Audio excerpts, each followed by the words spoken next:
The wrong message. Olivia Bennett stared at the apartment ceiling, tracing the hairline crack that ran from her bedroom doorway to the window. 3 months in Seattle and the rain still hadn't let up. Neither had the loneliness. "It's your own fault," she muttered, rolling onto her side and grabbing her phone. "You're the one who insisted on a fresh start." After her promotion to senior editor at Cascade Publishing, moving from sunny San Diego to the Pacific Northwest had seemed logical. The reality was less glamorous: endless drizzle, a cramped apartment, and nights spent scrolling through her phone instead of making actual connections.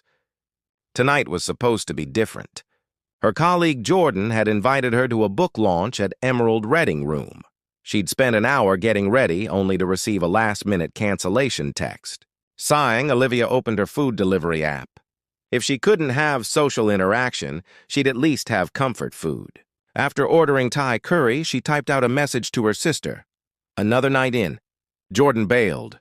Again, starting to think Seattle is just me, rain, and pad Thai. Should I just give up and move back? Her finger hovered over the send button when her doorbell rang. The Thai food couldn't possibly have arrived so quickly. She sent the text and went to the door, finding her elderly neighbor, Mrs. Chen, holding a dripping umbrella. "Package for you," she said, handing Olivia a small box. "Delivery man left it with me." Thanking her, Olivia returned to her couch and opened the unexpected package, a beautifully bound journal from her mother with a note. "For your Seattle adventures. Fill these pages." Her phone buzzed with a reply to her text. "I think you sent this to the wrong person. But for what it's worth, Seattle takes time. Lived here my whole life and still discovering it. The rain's just part of the charm." Olivia froze, checking the number. 1 digit off from her sister's. Heat crept up her neck as she typed a hasty reply. "So sorry about that. Meant for my sister. Ignore my pathetic Friday night complaints." The response came almost immediately. Nothing pathetic about pad Thai and honesty. "I'm Ethan, by the way, and if it helps, I'm currently eating takeout ramen alone while my dog judges me." Despite herself, Olivia smiled. She hesitated before replying. "I'm Olivia, new to Seattle, and I don't even have a judgmental pet for company." The conversation flowed easily after that. Ethan recommended local haunts that tourists never found: a hidden bookstore cafe with the city's best lavender lattes, a viewpoint on Queen Anne Hill that offered a perfect skyline vista without the Space Needle crowds. When her actual Thai food arrived, she found herself taking a photo and sending it to this stranger, something she rarely did even with friends. "Serious question," Ethan texted. "Do you put sriracha on pad Thai or is that sacrilege?" Their debate on condiment etiquette lasted until midnight. As she finally prepared for bed, Olivia realized she hadn't thought about the rain once in the past 3 hours. Her phone lit up with one final message. "Thanks for the accidental text, Olivia. Made my Friday significantly less ordinary. Sleep well in our rainy city." She fell asleep with the phone still in her hand, wondering what Ethan looked like, what he did for a living, and why talking to a complete stranger felt more natural than any conversation she'd had since moving to Seattle. Outside, the rain continued its steady rhythm against her window. But for the first time, it sounded less like loneliness and more like possibility. Digital whispers. 3 weeks of text messages had transformed Ethan from a wrong number into a daily constant. Olivia found herself reaching for her phone first thing each morning, checking for the message that always seemed to arrive just as she was waking up. "Morning, today's Seattle weather report, rain. Shocking, I know. Today's recommendation, the blueberry scones at Raindrop Bakery on Pike. Worth getting wet for." She smiled, typing back. "Already tried them yesterday." "You were right. Life-changing." What had begun as casual banter about Seattle had evolved into something deeper. Last night, she'd told him about her father's passing 2 years ago, something she rarely discussed with anyone. Instead of offering platitudes, Ethan had shared his own story of loss, his brother's battle with addiction. "Sometimes I think phones make it easier to be honest," he'd written. "No faces to read, no awkward silences to fill. Just words." Olivia tucked her phone into her jacket pocket and headed to work, weaving through the morning crowd. The city felt different now, each street corner potentially hiding one of Ethan's recommendations, the record store with rare vinyl imports, the Japanese garden where he claimed to do his best thinking. At Cascade Publishing, her colleague Jordan stopped by her desk. "You seem different lately," Jordan observed, perching on the edge of Olivia's desk. "Less, I don't know, homesick?" "You're actually smiling before coffee," Olivia shrugged. "Just adapting, I guess." "Well, whatever it is, keep doing it." "Oh, and Miller wants the Mackenzie manuscript edits by 3. Jordan paused. "Hey, want to grab dinner tonight? Make up for bailing on the book launch?" "I actually have plans," Olivia replied, surprising herself with the lie. The truth was, she and Ethan had settled into an evening ritual of simultaneous Netflix viewing, texting commentary back and forth. Tonight was The Princess Bride, Ethan's favorite film and one she'd never seen. "A hot date?" Jordan raised an eyebrow. "Something like that," Olivia murmured. That evening, curled up with a glass of wine, Olivia pressed play exactly at 8 p.m., knowing Ethan was doing the same across town. "Ready for the greatest sword fight in cinema history?" His text read. Throughout the film, their messages flew back and forth. Halfway through, Ethan's tone shifted. "Can I tell you something strange? I keep wondering what your laugh sounds like." Olivia's heart skipped. This was veering into territory they'd silently agreed to avoid. Details about appearances, specific workplaces, last names, all remained unspoken mysteries. "Why does it matter?" she replied carefully. "Because I've told you things I've never told anyone. Because I find myself saving stories to tell you. Because I think I'm developing feelings for someone whose face I've never seen." Olivia stared at the message, the movie forgotten. They'd created something precious in this digital space, a connection built solely on thoughts and feelings, not appearances or status. "What if meeting ruined everything?" "I think I need more time," she finally wrote. "This matters to me." "You matter. I'm just not ready to change it yet." "I understand," came his reply. "No pressure. We have all the time in the world." But the next morning, reality intruded on their carefully constructed bubble. Reality check. "We're letting you go, Olivia." The words hung in the conference room air, surreal and heavy. Her editor-in-chief continued speaking about budget cuts and restructuring, but all Olivia could think about was how quickly 3 months of Seattle life had unraveled. "Your work has been exceptional," Miller said, sliding a folder across the table. "Your severance package, 2 months' salary. And of course, we'll provide excellent references." Stepping out into the inevitable rain, Olivia clutched her box of desk items and fought back tears. Her phone buzzed with Ethan's usual midday check-in. "Just saw a dog wearing rain boots that matched its owners.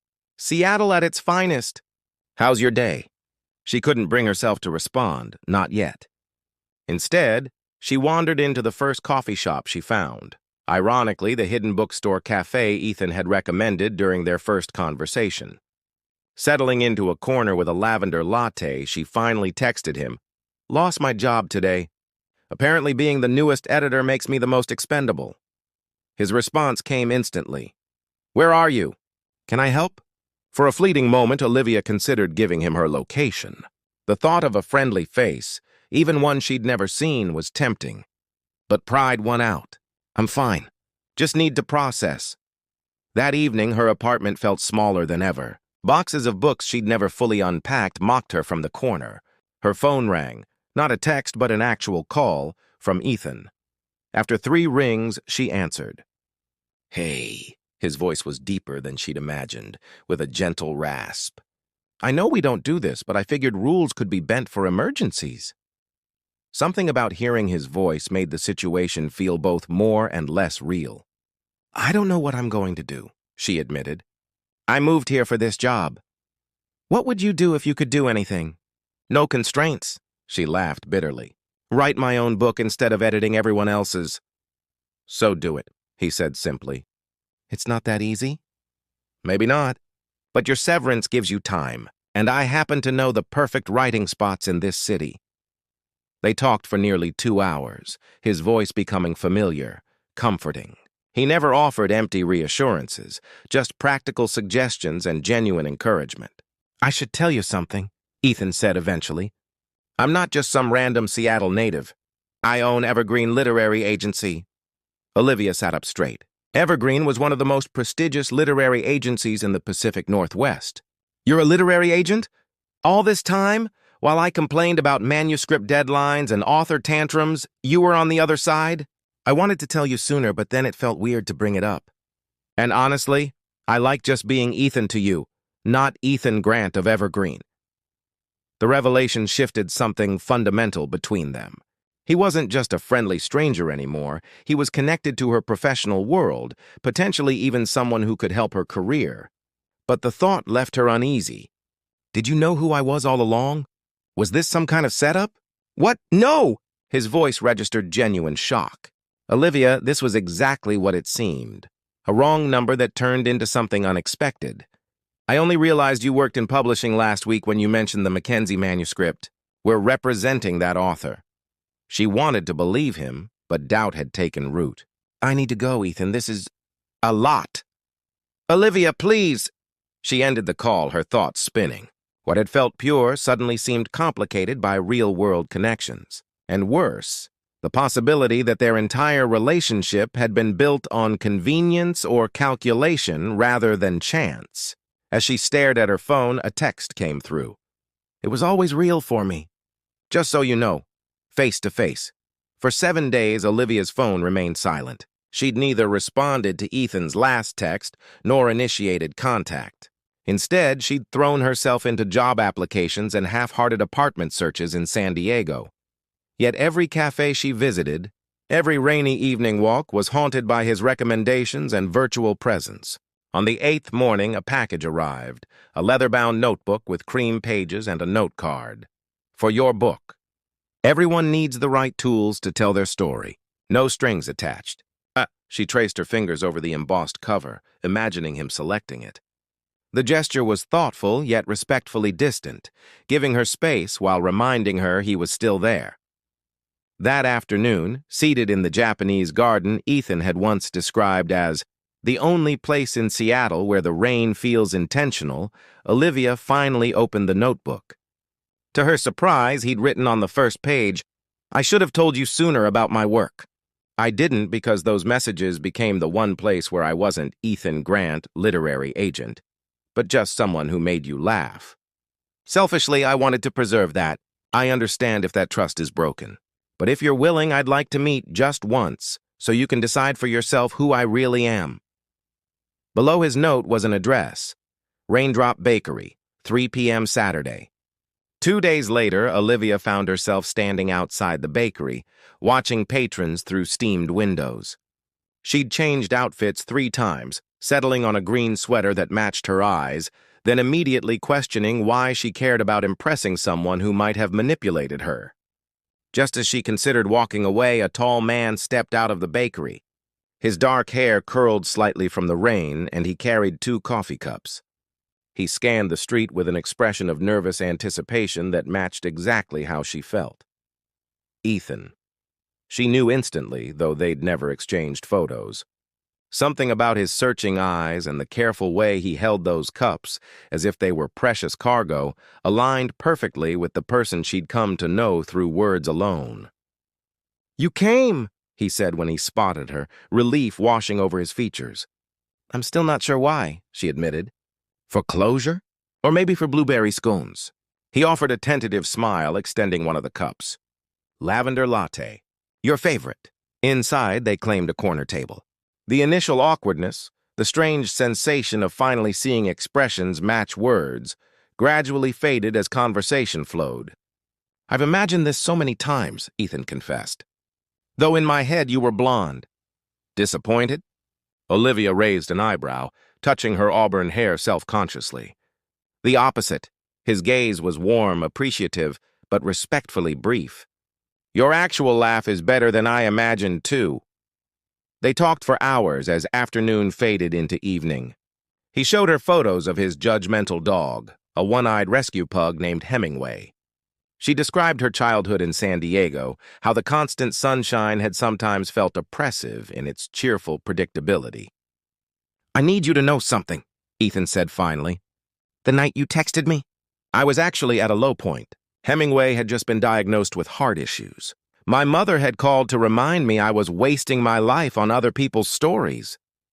Then this message appeared, someone reaching out, even accidentally, and it felt like the universe throwing me a lifeline. Olivia studied his face, searching for signs of deception. Instead, she found only sincerity in his hazel eyes. "I've been thinking about what you said, about writing my own book," she said, changing the subject. I started an outline. "It's probably terrible." His face brightened. "I'd love to read it. Not as an agent," he added quickly. "Just as whatever I am to you." "And what is that exactly?" she asked quietly. Ethan looked down at his empty cup. "That's entirely up to you."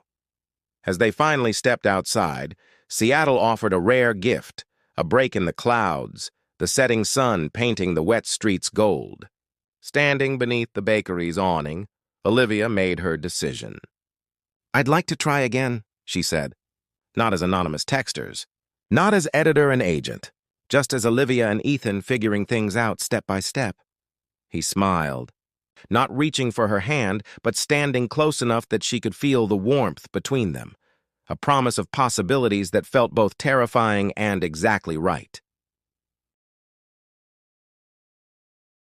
Rewired Heart Spring arrived in Seattle with surprising gentleness. The city transformed as cherry blossoms replaced endless rain, much like how Olivia and Ethan's relationship had blossomed from digital connection to something tangible and real. Their first official date had been to a poetry reading at a local bookstore, neutral territory that honored both their literary backgrounds and their love of words.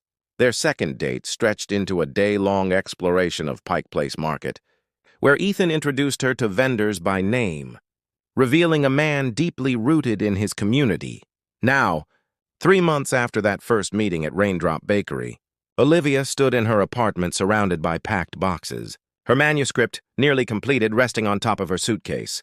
"You sure about this?" Jordan asked, helping tape another box. After losing her job, Olivia had reconnected with her former colleague, who'd recently landed at a smaller, more innovative publishing house. "Which part? Moving in with a man I initially met through a wrong number? Or turning down the editor position at your company to focus on writing?" "Both," Jordan laughed. "Though I still think you're crazy for passing up a steady paycheck," Olivia shrugged. 6 months ago, I would have agreed with you, but something changed when I lost that job. Or maybe when I found Ethan.